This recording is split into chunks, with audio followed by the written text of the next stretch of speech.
오늘 십계명 17번째 시간입니다. 8번째 계명이며 도적질하지 말지니라 하는 것이 큰 범주에서 이웃의 재물에 대한 말씀입니다. 이웃 사랑에 대한 5가지 계명을 다시 정리하면 그렇습니다. 제6계명은 이웃의 생명에 대한 계명이며 7계명은 이웃의 가정, 8계명은 이웃의 재물, 8번째 그리고 제9계명은 이웃의 지식에 대한 계명이며 10번째 계명은 이웃의 소유에 대한 계명입니다. 순서도 아담과 하와로부터 시작해서 사회 전체로 퍼져나가는 그러한 구조로 되어져 있습니다. 이웃 사랑의 첫 번째인 제6계명은 하나님의 형상대로 지음받은 사람의 생명을 해치지 말고 더 나아가서 이웃의 생명이 더욱 풍성해지도록 도우라는 계명입니다. 항상 소극적인 순종과 적극적인 순종 두 가지를 함께 생각하셔야 십계명을 주신 하나님의 의도를 우리가 더 잘 알 수 있는 것입니다. 이웃 사랑의 두 번째 이제 7계명은 하나님의 형상대로 지음받은 사람들의 첫 번째 공동체인 가정을 파괴하지 말고 이웃의 가정이 행복해지도록 도우라는 계명입니다.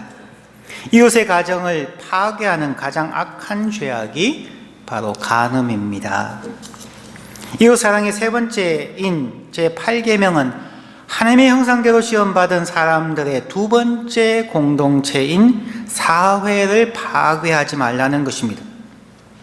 즉 우리 사회 구성원들인 이웃과의 관계를 파괴하는 가장 악한 죄악이 바로 도적질입니다. 이웃과의 관계를 깨뜨리는 도적질 중에서 가장 악한 것이 이웃의 남편이나 아내를 도적질하는 것입니다. 그런 의미에서 제7계명과 제8계명은 연결되어진다고 볼 수 있습니다. 오늘 제8계명을 보는데 도적질하지 말라, You shall not steal 이라고 할 때의 그 도적질, stealing에 해당하는 히브리 단어는 간압입니다. 이 간압이라고 하는 히브리 말의 뜻은 다른 사람에게 소유되어진 것을 가져다가 자기의 소유로 삼는 것이라는 뜻입니다.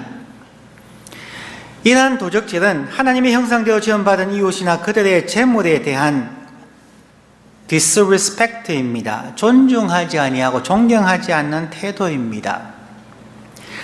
이웃에 대한 그들의 땀 흘려 수고한 또한 그들의 수익에 대한 존중하지 않는 disrespect의 행위는 하나님의 형상대로 지음받은 인간에 대한 불경이기에 더 나아가서 하나님에 대한 죄악이기도 합니다.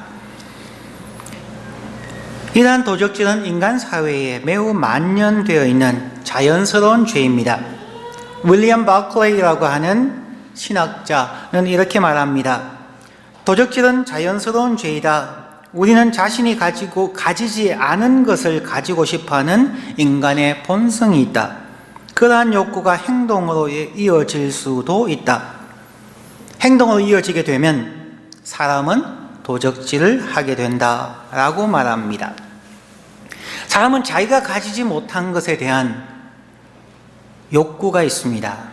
가지고 싶고 어떻게든 내 손에 넣고 싶어하는 마음이 상대방에 대한 질투가 되고 더 나아가서는 도적질이 된다는 것입니다.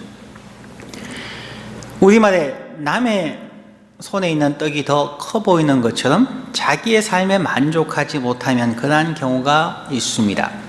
우리가 과일을 고를 때에 사실은 가장 맛있는 과일이 벌레를 먹은 과일입니다. 왜냐하면 당분이 많고 맛있으니까 벌레가 먹었겠지요. 하지만 사람들은 그렇게 이야기합니다. 벌레 먹은 사과보다 더 맛있는 것은 훔친 사과라고 말합니다. 훔치는 과정에 스릴을 느끼고 또한 내가 가지지 못한 것을 가지게 되었다는 인간의 탐욕이 성취되어지는 것을 뜻하기 때문에 죄악된 인간의 본성을 보여주는 그런 말이기도 합니다. 이러한 도적질은 이 사회에서 정말 만연되어져 있습니다. 생각을 해보니까 하루 종일 얘기해도 충분할 만큼 그 종류는 많습니다. 몇 가지만 소개하면 그렇습니다. 어린아이들이 친구들과의 관계 속에서 장난감을 사고 싶어서 어머니의 지갑이나 아버지의 주머니에 손을 대는 것부터 시작하여서 가게에서 물건을 몰래 들고 나오는 샵리프팅과 공공장소에 있는 물건들을 그냥 많이 훔쳐 나오는 것들도 있습니다. 종업원들이 그들의 주인의 가게에서 물건을 훔치는 것 혹은 돈을 훔치는 것도 있고, 가게나 기업 주인들이 부당한 가격을 책정하여서 부당한 이익을 취하는 것이나 종업원들의 월급을 속이는 그러한 도적질들도 있습니다. 혹은 정부의 간부들이나 사기업의 간부들이 공금을 유용하는 경우들도 있습니다. 한국의 많은 공기업들에서 엄청나게 많은 공금들이 그냥 빠져나가는 것들을 뉴스를 통해서 듣습니다. 그 액수는 어마어마합니다. 100억, 1000억 그냥 쉽게들 빠져나갑니다. 혹은 우리가 남에게 빌린 돈을 갚지 않는 것이나 세금을 내지 않는 것이나 우리의 일상 속에서 생기는 수없이 많은 크고 작은 도적질들이 있습니다. 크게 대하여서 우리는 스스로를 위로하거나 위안하거나 그냥 변명을 되어가면서 자기를 합리화하는 경우들이 많이 있습니다. 소위 사람들이 눈먼 돈은 먼저 차지하면 임자라는 생각들이 만연해 있습니다. 이것은 한국 사회뿐만 아니라 모든 인간 사회에서 끊임없이 이어지는 신뢰들입니다. 이러한 목록들을 적어보면 끝이 없고, 그런 면에서 우리 모두는 이런 도적질에서부터 예외가 될 수가 없습니다. 지금까지 우리의 삶을 돌이켜볼 때 이 도적질에서부터 자유하다고 얘기할 수 있는 사람이 있을까요? 한 계명 앞에서 또다시 우리의 연약함을 고백하게 됩니다. 제8계명을 의지하는 사람이 없다고 할 수 있습니다. 왜 이런 도적질, 우리의 공동체인 사회를 파괴하고 사회 구성원들 간의 관계를 파괴하는 도적질이 인간 사회에 만연할까요? 이것은 인간의 근본 욕구가 되었기 때문입니다.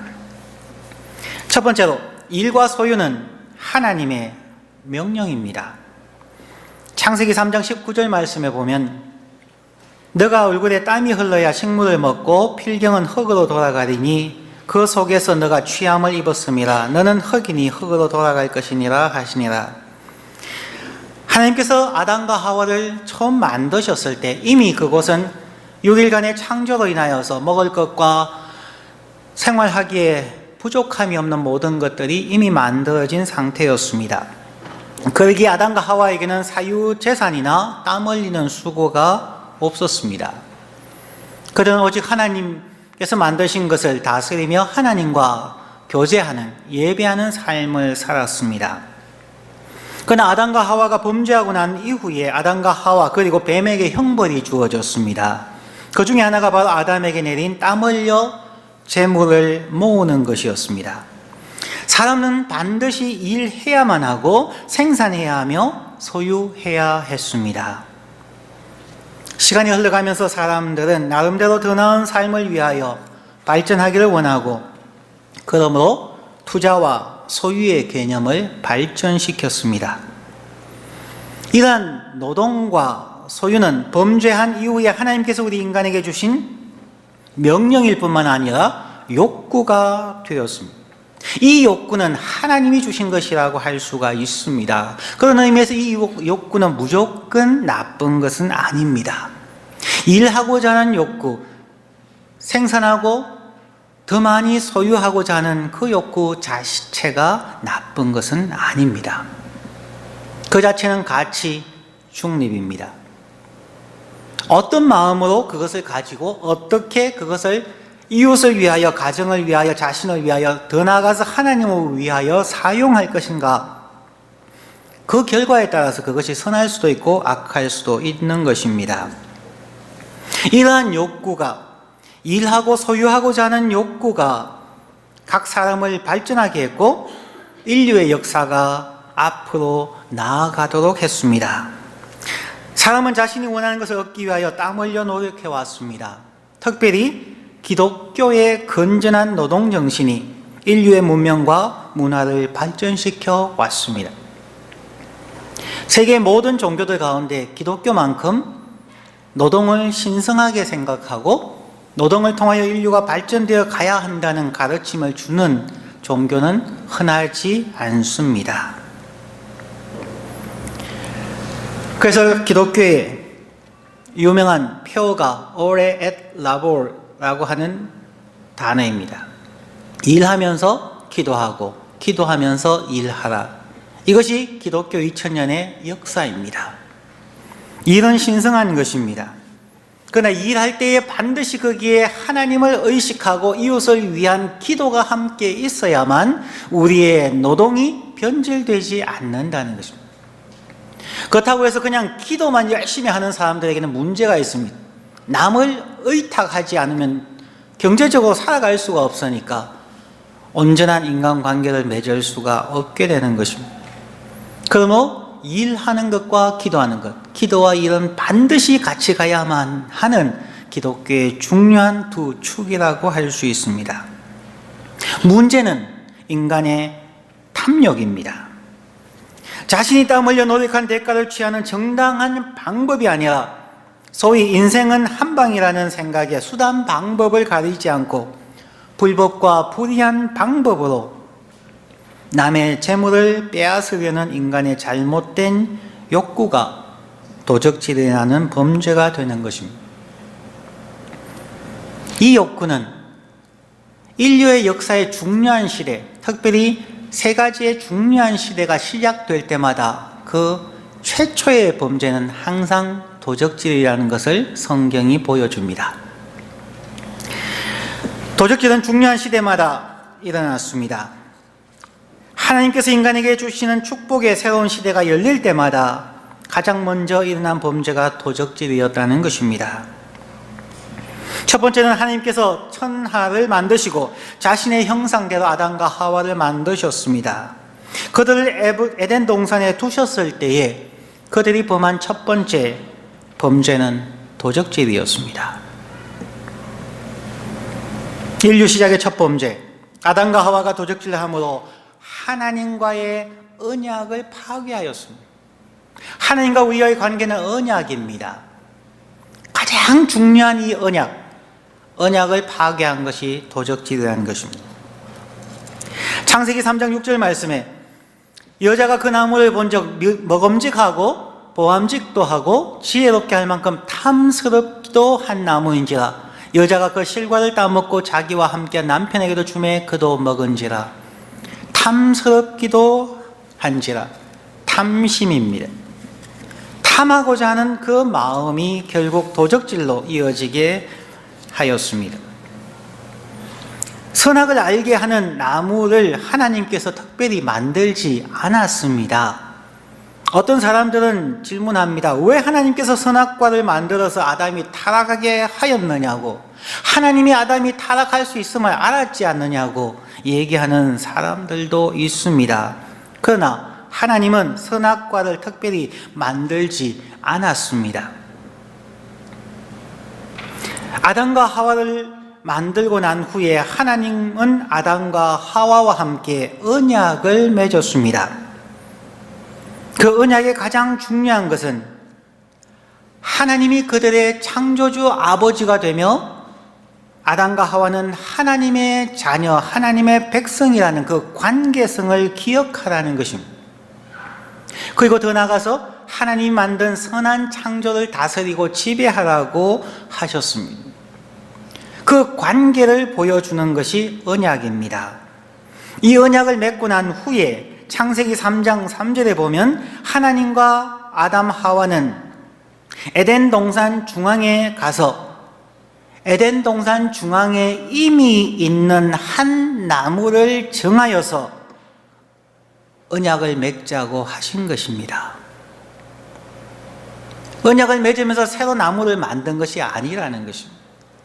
이미 동산 중앙에 있는 나무에 가서 마치 결혼할 때 사람들이 결혼 반지를 만들어 와서 자, 이 반지를 서로에게 손가락에 끼워주고 우리가 부부임을 기억하자라고 하는 이 결혼 반지와 같이 수많은 나무들 가운데서 하나님께서 동산 중앙에 있는 그의 마음의 중앙에 있다고도 할 수 있는 그 나무 하나를 정해서 언약을 맺었던 것입니다.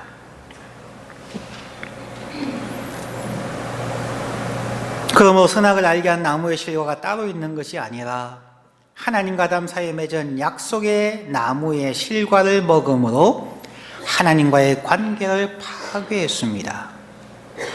서로의 약속의 파괴입니다.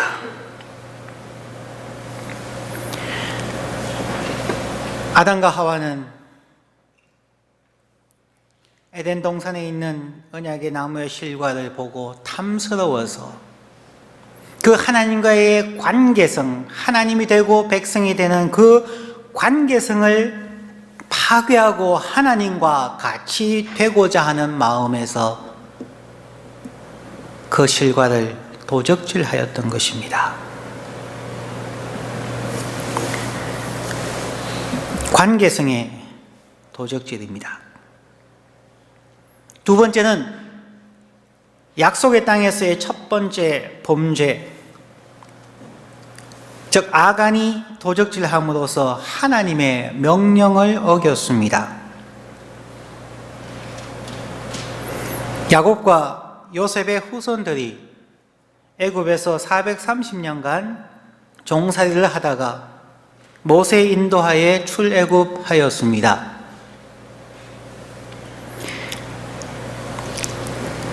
(40년간의) 광야 생활 후에 모세가 요단강 동편에서 죽고 그의 후계자 여호수아가 마침내 이스라엘 백성들을 이끌고 요단강 서편에 있던 약속의 땅 가나안에 들어갔습니다. 약속의 땅에 들어갈 때 가장 첫 번째 그리고 가장 중무장이 되어져 있는 도성이 여리고성이었습니다. 그 여리고성을 무너뜨린 것은 전쟁이 아니라 하나님의 말씀에 순종하는, 하루에 한 바퀴 돌고 마지막에 7바퀴를 돌라고 하는 병법에도 없는 그냥 하나님의 말씀, 하나님의 명령에 대한 순종에 의해서 여리고는 무너졌습니다. 그 다음에 나타나는 성이 조그만한 여리고와 비교할 수 없는 아이 성입니다. 사람들은 우리가 다 올라갈 필요가 없습니다. 몇 명만 우리 해서 올라가십시다 라고 해서 올라갔다가 무참하게 패배를 당합니다. 자기의 동료 이스라엘 백성이 죽음을 통하여서 사람들이 통곡하다가 제비를 뽑게 되고 결국 아간이 뽑힙니다.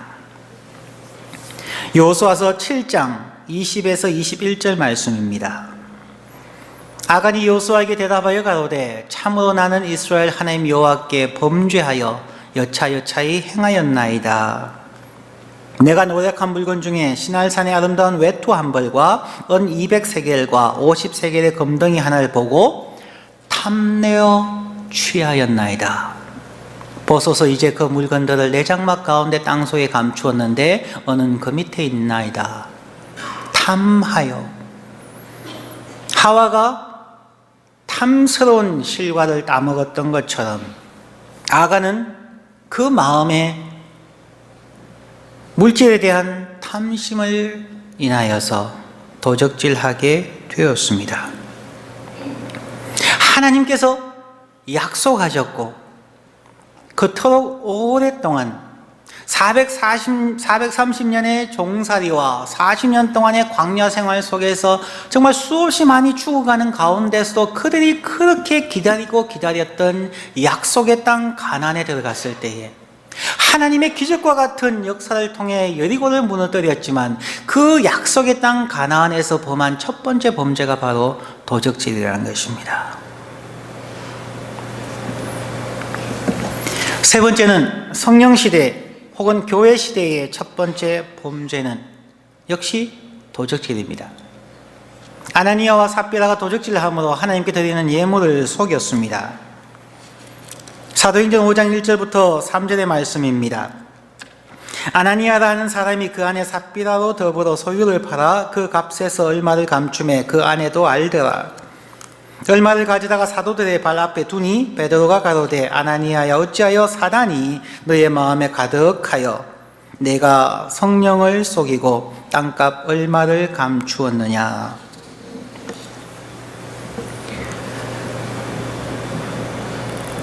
하나님의 성령이 임하셔서 예수님이 부활 성천하시고 난 후에 오순절에 하나님의 성령이 마가의 다락방에 모인 초대 교인들에게 임하시고 놀라운 성령의 체험 속에서 첫 교회가 시작되었습니다. 교회 시대의 시작이요 성령 시대의 시작을 알리는 중요한 사건이었습니다. 성령의 충만함을 받은 사람들은 자신의 재물을 팔아서 함께 나누는 천국과 같은 공동체를 이루었습니다. 그런데 성령 시대와 교회 시대의 첫 기록된 범죄가 바로 아나니아와 삽비라의 도적질이었습니다. 그들의 재산을 팔아서 사도들 앞에 드리려 하다가 그 중에 일부는 숨겼습니다. 하나님을 속임으로 그들은 심판을 받았습니다.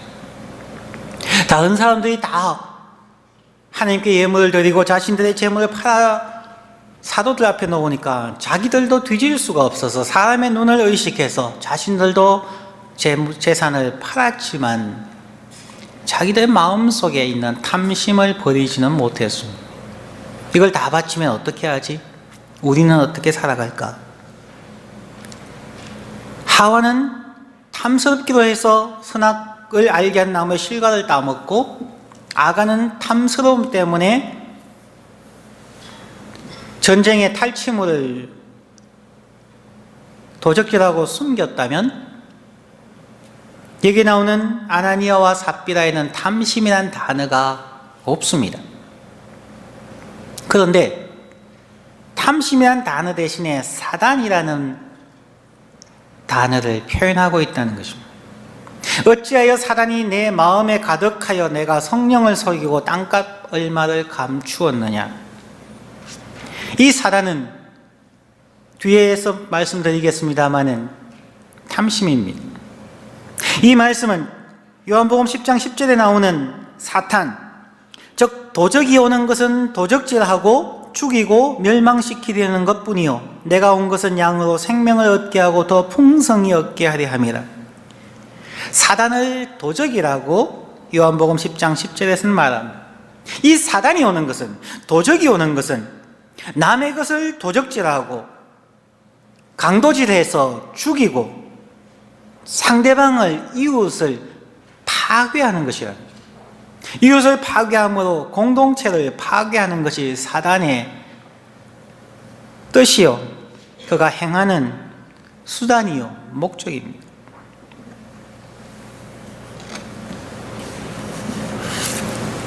인류의 역사의 중요한 시대마다 그 첫 부분의 첫 범죄는 도적질이었습니다. 그리고 사도행전에서는 그 탐심은 사단이라고 강조합니다. 다시 정리하면 그렇습니다. 하나님이 만드신 에덴 동산에서 인류의 첫 범죄가 선악을 알게 하는 나무의 실과를 도적질함으로 하나님과의 언약을 깨뜨린 것입니다. 약속의 땅 가나안에 들어가서 하나님의 나라를 만드는 가나안 정복의 첫 번째 전쟁에서 노획한 물건을 도적질함으로 하나님의 명령을 불순종했습니다. 예수님의 부활 성천과 성령의 강림으로 시작된 교회 시대와 성령 시대의 첫 번째 범죄가 하나님께 드리는 예물을 도적질함으로 하나님께 드리는 예물을 부정하게 만들었습니다. 이 모든 사건들은 인류 사회에 얼마나 만연되어 있는 범죄가 도적질이며 인류의 공동체인 사회를 파괴하는 큰 죄악임을 보여줍니다. 세 가지를 기억하시면 됩니다. 첫 번째는 하나님과의 언약을 파괴했고 도적질이, 두 번째는 하나님의 말씀, 명령에 불순종하게 했으며, 세 번째는 하나님께 드리는 예물을 부정하게 만들었습니다. 우리의 도적질이 이 세 가지를 오늘날도 그대로 반복하게 한다는 것입니다. 저와 여러분들이 교회에 다닌다고 이야기하지만, 우리가 하나님의 사람이라고 이야기하지만, 우리에게 하나님과의 언약을 기억하고 지킴이 있습니까? 하나님이 나의 하나님 되시고 내가 하나님의 백성임을 고백하는 하나님과의 관계성의 언약을 얼마나 소중히 여기고 지키고 있습니까? 언약이 없는 사회는 망할 수밖에 없습니다. 오늘날은 법이 언약을 대신하는 사회이지만, 그러나 그 깊은 마음 속에 있는 것은 약속입니다. 사람과 사람 사이의 약속, 하나님과 사람 사이의 약속, 그 약속을 깨뜨리는 자는 하나님의 사람, 그리스도인이 아닙니다. 그러나 우리는 아직도 언약을 너무나 쉽게 깨뜨리고 있지 않습니다. 두 번째는 우리가 하나님의 말씀, 하나님의 명령에 얼마나 귀 기울이고 있습니까? 얼마나 자주 하나님의 말씀을 듣고 읽고 묵상하며 그 하나님의 말씀에 순종하고 있습니까? 세 번째, 나가서 하나님께 드리는 예물이 어떠합니까? 로마서 12장 1절에서 얘기하는 것은 너희 몸을 하나님이 기뻐하시는 거룩한 산 제사로 드리라. 이는 너희의 드릴 영적 예배니라고 얘기했는데, 우리의 몸을 우리는 다른 것으로 썩지 아니하고 순결하고 정결한 하나님께 드리는 예물로 드리고 있습니까? 우리의 몸이, 우리의 생각이, 더 나아가서 우리가 하나님께 드리는 11조와 감사와 우리가 하나님께 드리는 예물이 부정하게 되지 아니하고 온전하게 하나님께 드리고 있습니까? 너희 몸을 하나님께 거룩한 산 제사로 드리라고 얘기하고 있습니다. 이 세 가지가 깨어지는 것은 아직도 우리에게 도적질에 대한 혹은 실제적이거나 마음의 문제가 있다는 것입니다. 하나님께서 도적질하지 말라고 제8계명을 주신 것은 단순히 남의 재물을 빼앗지 말라는 것에서 더 나아갑니다. 도적질은 이웃의 마음에 큰 상처를 주고 이웃과의 관계가 깨어져서 서로 불신과 반목을 하게 하며 더 나아가서 복수하려는 정오심까지 가지게 만들므로 공동체의 인간관계를 깨뜨리는 엄청난 죄악입니다. 하나님과의 관계를 자체하고라도 사람이 자기의 전 재산을 날려버렸을 때, 사기당했을 때 그 사람이 완전히 망가질 뿐만 아니라 정오에 의해서 또 다른 범죄를 일으키게 하는 것입니다. 이웃사랑에서 제6계명이 하나님의 형상대로 지원받은 사람의 생명을 파괴하지 말라고 했다면, 제7계명은 이웃의 가정을 파괴하지 말며, 제8계명은 이웃의 재물을 도적질함으로 공동체를 파괴하지 말라는 하나님의 계명입니다. 사람은 사회적 동물이라고 말하기도 합니다. 그만큼 인간관계가 중요하다는 뜻입니다. 혼자서는 살 수가 없습니다. 하나님은 각 개인의 생명을 풍성하게 축복하고 더 나아가서 각 가정의 행복을 축복하셨고, 더 나아가서 공동체가 원만한 인간관계로 행복해지도록 축복하신 것입니다. 그것이 순차적으로 6계명과 7계명과 8계명을 주신 하나님의 뜻입니다. 이제 마지막 세 번째로, 도적질의 원인은 탐심입니다. 우리는 자본주의 사회에서 살아갑니다. 무한경쟁 사회에서 살아간다고 말할 수도 있습니다.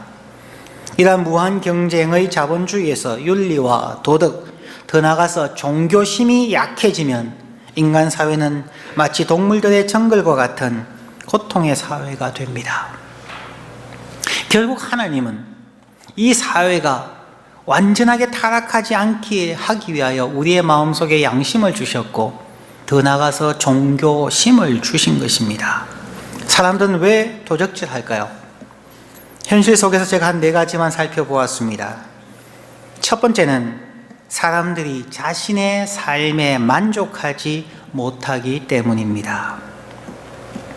자신이 가진 재산에 만족하지 못합니다. 자신이 가진 사회적 신분에 만족하지 못합니다. 자신이 가진 명예와 권력에 만족하지 못합니다. 만족하지 못하는 그 부분이 하나님으로 채워져야 하고 사랑으로 채워져야 하는데, 사람은 물질 세계 속에서 물질로 세워진, 사람의 이목으로 세워진 그 어떤 것에 대한 탐심 때문에 도적질을 합니다. 두 번째는 비교의식입니다. 자신이 가진 것에 만족하지 못하는 이유는 다른 사람들과 비교하기 때문입니다.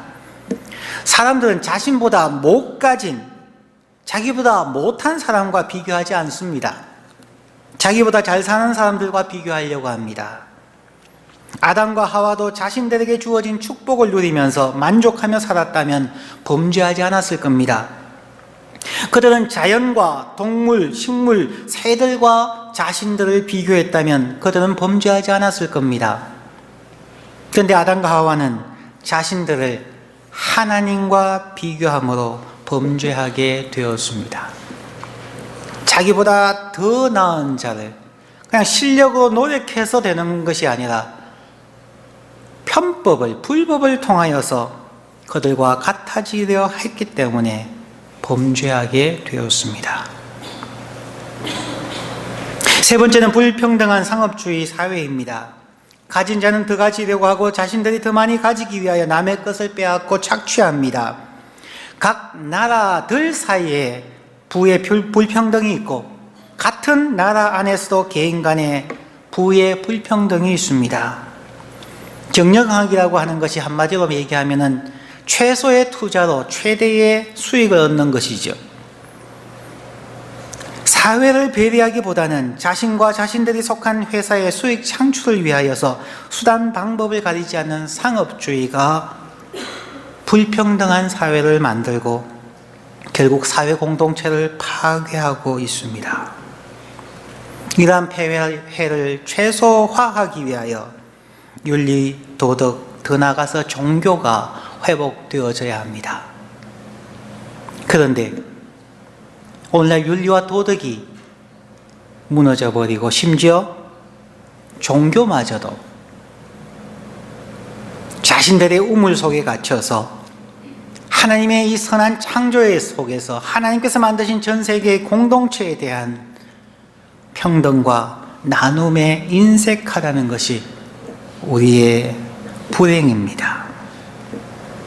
기독교적인 가치가 뿌리 내려 있는 미국에서는 수많은 사람들이 있습니다만 그 중에서 워렌 버핏이나 빌 게이츠 같은 부자들이 자신들의 부를 자선단체를 만들어서 사회에 환원하는 경우를 보게 됩니다.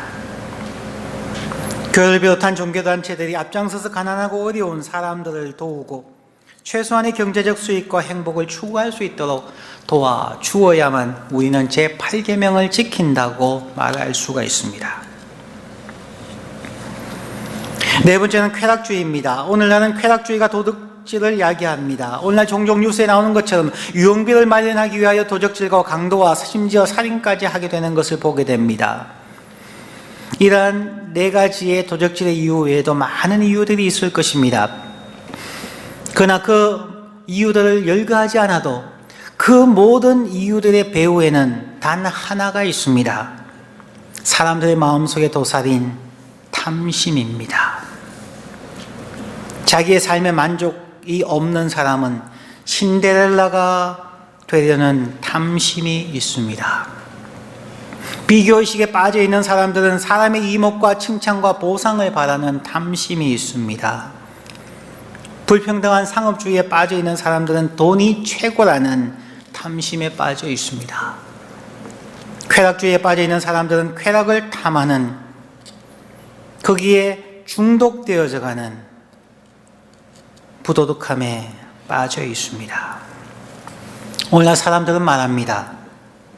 이 모든 이유들은 돈만 있으면 해결된다고, 자본주의는 돈으로 안 될 것이 없다고 생각합니다. 결국 돈이라고 생각을 합니다. 바울 사도는 디모데전서 6장 10절에서 말합니다. 돈을 사랑함이 일만 악의 뿌리가 되나니 이것을 사모하는 자들이 미혹을 받아 믿음에서 떠나 많은 근심으로서 자기를 찔렀도다. 돈을 사랑함이 모든 악의 근원이라는 것입니다. 성경에 나오는 모든 시험의 첫 번째도 돈에 대한 것입니다. 먹음직하고 선악을 알게 한 나무의 실과에서 나오는 먹음직하고, 예수님의 첫 번째 시험이었던 돌이 변하여 떡덩이가 되게 하라는 것도 돈에 대한 시험이고, 요한일서 2장 16절에 나오는 육신의 정욕도 돈에 대한 시험입니다. 성경은 인간의 심리를 너무나 잘 알고 있기 때문에 돈을 사랑함이 일만하게 뿌리라고 말합니다. 사도 바울은 더 나아가서 돈뿐만이 아니라 세상의 어떤 것이든 필요 이상으로 탐하는 것을 우상 숭배라고 말합니다. 골로새서 3장 5절 말씀입니다. 그러므로 땅에 있는 지체를 죽이라. 곧 음란과 부정과 사욕과 악한 정욕과 탐심이니 탐심은 우상 숭배니라. 이 탐심은 앞에 나오는 모든 것이라 할 수 있습니다. 음란, 쾌락주의죠. 부정, 상업주의죠. 사욕, 비교의식에 대한 것이고, 악한 정욕, 이 모든 것이 조금 전에 말씀드린 네 가지 도적질하게 하는 이유들이라고 말할 수가 있습니다. 그 어떤 것에든지 그것이 탐욕이 되어버리면, greed가 되어버리면 그것은 우상 숭배고 결국 그것은 사탄이라는 것입니다. 결국 사탄은 잠시 전 요한복음 10장 10절에서 말씀드린 것 같이 도적이 오는 것은, 사탄이 오는 것은 도적질하고 죽이고 멸망시키려는 것뿐입니다. 우리가 그렇게 살고 있다는 것입니다. 그러나 예수님이 온 것은 우리의 이웃으로 하여금 생명을 얻게 하고 더 풍성하게 행복하게 얻게 하려는 것이 예수가 하는 목적이고, 그것이 예수를 믿는 사람들의 삶의 목적이어야 한다는 것입니다. 오늘은 제8계명 이웃의 재물에 대한 소극적인 순종에 대해서 살펴보았습니다. 다음 주일에는 제8계명에 대한 적극적인 순종에 대해서 살펴보겠습니다. 오늘 말씀을 마치면서 우리의 자족하는 마음을 가졌으면 좋겠다는 생각을 합니다. 우리가 가지지 못한 것을 갖기 위하여 탐심을 가지지 말고 우리가 할 수 있는 것부터 바꾸면 우리는 행복해질 것이라는 것입니다. 지난주에 신방을 가면서 한 7분의 여집사님들과 같이 신방을 가면서 버스 밴에 타고 가면서 들으니까 재밌더라고요. 그날의 주제는 부부싸움이었습니다. 부부싸움 하면 집에도 안 들어가시는 분들도 계시고, 어떤 분들은 왜 내가 나가 쫓아내야지 하는 분들도 계시더라고요. 그것도 돈 문제가 많겠지요. 부부싸움을 함에 있어서도 어떤 부부가 그래도 끝까지 견디느냐, 어떤 부부는 파경으로 임하는가, 이것을 가지고 인간 사회에서도 살펴보았습니다. 인간 관계에서도, 친구 관계나 이웃과의 관계에서도 친구 관계가 잘 깨어지는 사람들이 있죠. 어떤 사람은 잘 깨어지지 않는 사람들도 있습니다. 그 차이가 무엇일까요? 그 차이는 부부간의 갈등에서 가정이 깨어지는 것은 성격 차이나 돈의 문제나 이런 것이 아니라는 것입니다. 연구 결과에 의하면은 관계의 파괴와 관계의 더욱 발전의 차이는 단 한 가지였다는 것입니다. 그것은 긍정적인 마음이냐 부정적인 마음이냐. 지금 가난해도, 지금 싸워도, 지금 고통받아도 하나님께서 이 모든 것을 합력하여 선을 이룰 것이라는 그 긍정적인 사고방식이 있으면 어떠한 어려움도 넘어갈 수 있다는 거죠. 바울 사도가 빌립보서 4장 13절에 말씀하신 것처럼 내게 능력 주신 자 안에서 내가 모든 것을 할 수 있습니다 라는 고백이 있는 사람들은 바울 사도와 같이 40에 하나 감한 매를 수없이 맞고 배가 파선하고 사람들에게 돌에 맞아서 죽은 줄 알고 성 밖에 던져버렸는데 그 다음날 새벽에 일어나서 그 성으로 다시 들어갈 수 있었던 것은 가진 것 하나 없고 육체적인 건강도 약하고 몸에 있는 가시 때문에 하나님께 이것을 없게 해달라고 3번이나 기도해도 하나님께서 내 은혜가 내게 족하다고 기도 응답들을 주지 않으셨고 자기와 함께 했던 많은 선교 동력자들로부터 배신당하기도 하고 떠나가 버리기도 하고 고립무원의 삶 속에 살았던 바울, 그럼에도 불구하고 끝까지 내가 선한 싸움을 달려간다고 고백할 수 있었던 것은 바로 긍정적인 마음 때문이었습니다. 내게 능력 주신 자 안에서 내가 모든 것을 할 수 있습니다. 지금은 약하고 연약하고 깨어지고 고통스럽다 할지라도 모든 것을 합력하여 선을 이루시는 그 하나님에 대한 믿음으로 나는 이 길을 갑니다 라고 얘기하면 가정을 깨뜨리지 아니하고 사회를 깨뜨리지 아니하고 친구 관계를 깨뜨리지 아니하고 도적질하지 아니하고 우리는 믿음의 길을 갈 수 있고 하나님께서 만드신 선한 공동체를 만들어 갈 수 있습니다. 김현태 씨가 쓴 성공 감성 사전 중에 이런 말이 나옵니다. 참 재밌는 말입니다. 눈의 색깔을 바꿀 수는 없지만 눈빛은 바꿀 수 있다. 입의 크기를 바꿀 수는 없지만 입의 모양은 미소로 바꿀 수 있다. 빨리 뛸 수는 없지만 씩씩하게 걸을 수는 있다. 우리가 없는 것 가지고 남을 부러워할 이유가 없다는 것입니다. 저도 때로는 파란 눈이 한번 되고 싶을 때가 있습니다.